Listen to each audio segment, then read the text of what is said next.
मित्रों, जय माता की। ब्रह्मर्षि अष्टो कार्यक्रम में एक बार फिर आप सबका स्वागत है। इस कार्यक्रम का उद्देश्य हमेशा यही रहता है कि वेद शास्त्रों के शुद्ध ज्ञान को साइंटिफिक तरीके से आप तक पहुंचाया जाए, ताकि आपको ये पता लग सके कि हमारे और आपके जो पूर्वज थे, जो ऋषि मुनि थे, वो कितने बड़े साइंटिस्ट थे।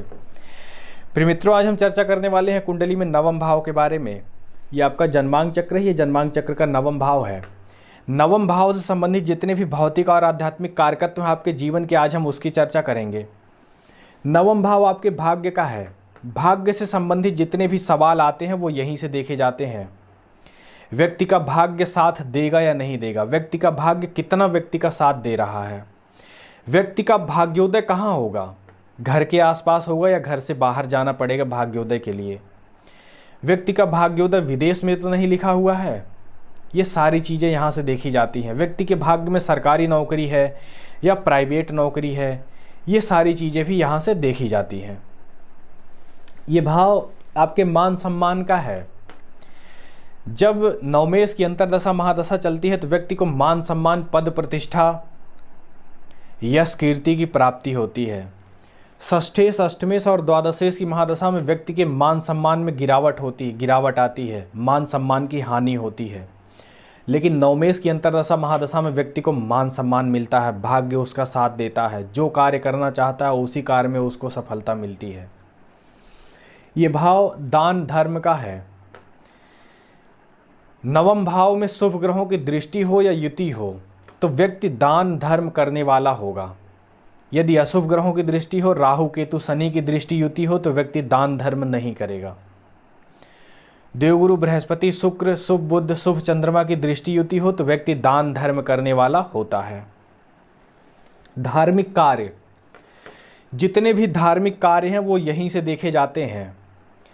मंदिर बनवाना, गुरुद्वारे बनवाना या हॉस्पिटल बनवाना, या जितने भी धार्मिक कार्य हैं, लंगर चलवाना, पूजा पाठ करवाना, कहीं हॉस्पिटल बनवा देना या फिर प्याऊ लगवा देना, पीने वाले पानी का जो प्याऊ होता है वो लगवा देना। जितने भी धार्मिक कार्य व्यक्ति करता है, चाहे वो दान हो, चाहे वो धर्म हो, धर्म से संबंधित, दान से संबंधित, वो सारे धार्मिक कार्य यहीं से देखे जाते हैं।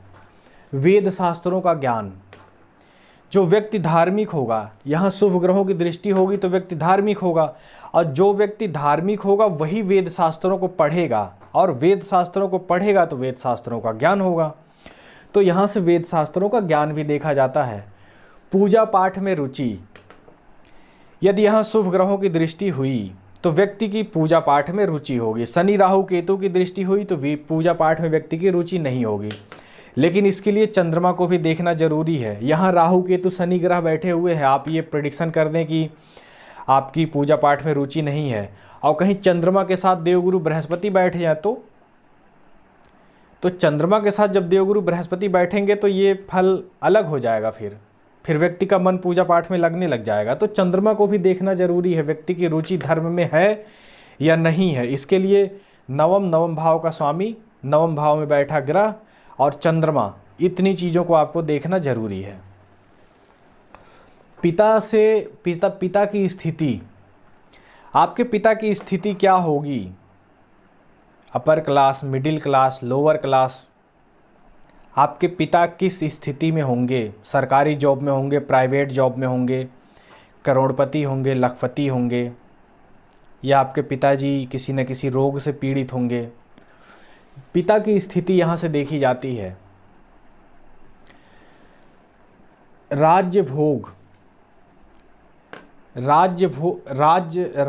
और राज्यभंग, माफ़ करिएगा, राज्यभंग और राजयोग दोनों यहाँ से देखे जाते हैं। कुंडली में कितने भी पंचमहापुरुष राजयोग ही क्यों ना बने हों, यदि नवमेश कहीं पीड़ित हो जाए, यानी आपका भाग्य पीड़ित हो जाए, तो किसी राजयोगों का फल आपको नहीं मिलेगा, या मिलेगा तो बहुत कम मिलेगा। मैंने ऐसी कुंडलियाँ देखी हैं जिनमें 2-2 पंच महापुरुष राजयोग बने हैं, लेकिन नवमेश पीड़ित होने की वजह से वो व्यक्ति प्राइवेट जॉब कर रहा है, और वो ये कहता है कि मैं तो जो भी मैंने पाया है अपने कर्म से पाया है, भाग्य नाम की चीज़ या राजयोग जैसी चीज़ मुझे तो पता ही नहीं है। तो हकीकत है राजयोगों का फल जब ही मिलेगा जब व्यक्ति का नवमेश मजबूत हो, भाग्य मजबूत हो। तो यहाँ से राजयोग और राज्यभंग, यानी राजयोग और राजयोग भंग दोनों यहाँ से देखते हैं। राजयोगों का फल आपको मिलेगा या नहीं मिलेगा। यदि राजयोग बन रहा है तो वो भंग तो नहीं हो जा रहा है। नवमेश कहीं पीड़ित है तो आपका राजयोग कहीं न कहीं राजयोगों के फलों में कमी आ जाएगी। देव पूजा, नवम भाव पे शुभ ग्रहों की दृष्टि है तो व्यक्ति देवताओं की पूजा करने वाला होगा। अशुभ ग्रहों की दृष्टि होगी तो नहीं पूजा करने वाला होगा। आदर सत्कार, नवम भाव के स्वामी पे शुभ ग्रहों की दृष्टि है या नवम भाव पे शुभ ग्रहों की दृष्टि है तो व्यक्ति आदर सत्कार करने वाला होगा। गुरुओं का आदर करेगा, बड़ों का सम्मान करेगा, ये सारे गुण उसमें होंगे।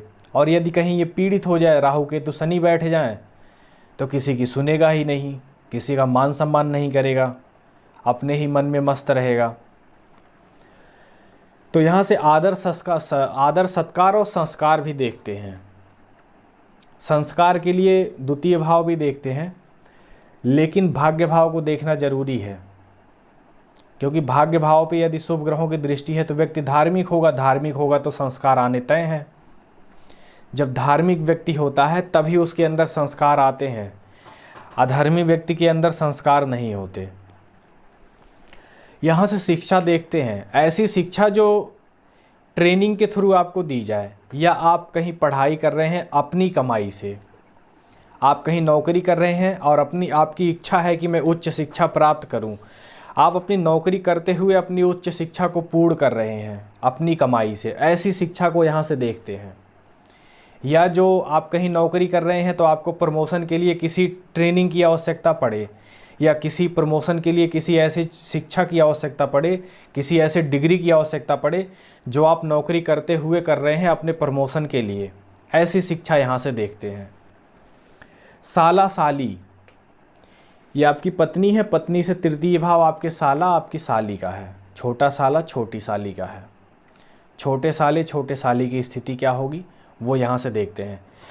प्रिय मित्रों, संकल्प यही रहता है कि आपको वेद शास्त्रों के शुद्ध ज्ञान आप तक पहुँचाए जाएं, और जो ज्ञान मैं आपको दे रहा हूँ वो आपको बुकों में नहीं मिलेगा।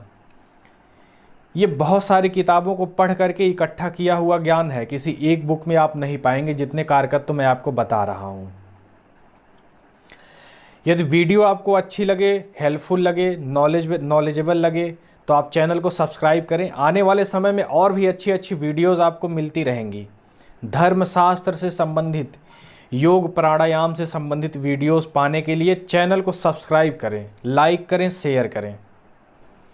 मिलते हैं अगली वीडियो में दसम भाव के कारकत्व को लेकर के। तब तक के लिए आज्ञा दीजिए। नमस्कार।